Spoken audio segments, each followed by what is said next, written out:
السلام علیکم دوستو، جیسا کہ میں نے آپ کو کہا تھا کہ نیکسٹ ویڈیو میں انشاءاللہ تابعین کی ہسٹری کے بارے میں بتاؤں گا۔ اگر آپ کو یہ بھی زبانی یاد کرنی ہے تو ویڈیو کو سٹاپ کیجئے اور کاپی پینسل اٹھائیے۔ جی دوستو، یہ اسی طرح آپ نے ترتیب بنانی ہے جیسے میں نے آپ کو بتایا تھا کہ اصحاب، واقعہ اصحاب اور اس لائن میں ہجری، یہ سارا اصحاب کا واقعہ اور یہ سن ہجری لکھی ہوئی ہے۔ اسی طرح میں اگلے پیج میں آپ لکھیں تابعین، اوپر بڑا ٹائٹل، اور اس لائن میں سن ہجری لکھیں۔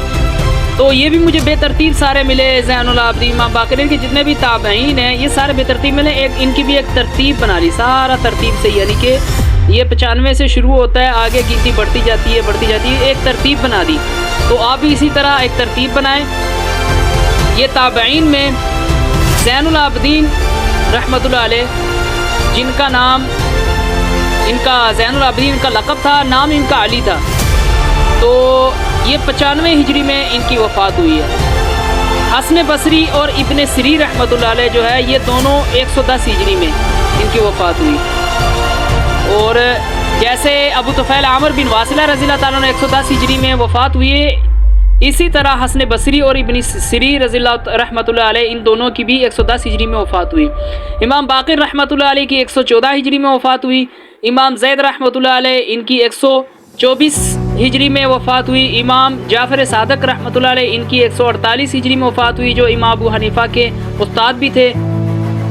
امام ابو حنیفہ رحمۃ اللہ علیہ کی 150 ہجری میں وفات ہوئی۔ انہوں نے امام جعفر صادق کی شاگردی اختیار کی 2 سال۔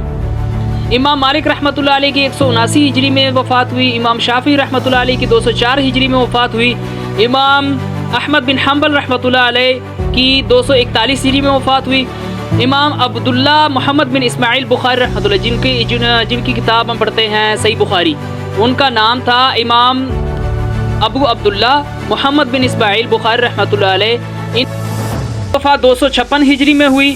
امام مسلم بن حجاج نشاپوری رحمۃ اللہ علیہ، جن کی کتاب ہم پڑھتے ہیں صحیح مسلم، امام مسلم رحمۃ اللہ علیہ، ان کی وفات 261 ہجری میں ہوئی ہے، اور یہ ایران کے رہنے والے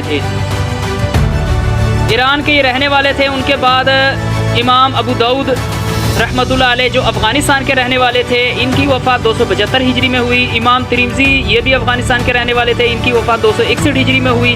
امام نسائی رحمۃ اللہ علیہ کی 303 ہجری میں وفات ہوئی۔ امام حاکم رحمۃ اللہ علیہ کی وفات 204 ہجری کو ہوئی۔ امام بیہقی رحمۃ اللہ علیہ کی وفات 468 ہجری میں ہوئی۔ امام ابن تیمیہ رحمۃ اللہ علیہ کی وفات 728 ہجری کو ہوئی، جنہوں نے مشکات المصابیح لکھی ہے، ان کی وفات 748 ہجری کو ہوئی۔ ابن کثیر کی وفات 774 ہجری کو ہوئی۔ امام عیثمی کی وفات 807 ہجری کو ہوئی، اور امام ابن اجر اسقلانی رحمۃ اللہ علیہ کی وفات 852 ہجری میں ہوئی۔ تو اسی طرح آخر میں استاد شیخ زبیر علی زئی رحمۃ اللہ علیہ جو تھے، 5 محرم 1435 ہجری میں، 5 محرم 1435 ہجری میں ان کی وفات ہوئی۔ تو یہ تھی تابعین کی ہسٹری۔ دوستو اگر آپ اس کو زبانی یاد کرنا چاہتے ہیں تو ایسے ہی اس کو نوٹ کر لیجئے، جس ترتیب سے میں نے نوٹ کیا، پھر اس کو زبانی یاد کر لیجئے۔ اصحاب کی تاریخ بھی یاد کر لیجئے۔ اس کو زبانی یاد کرنے کا آپ کو بہت ہی زیادہ فائدہ ہوگا۔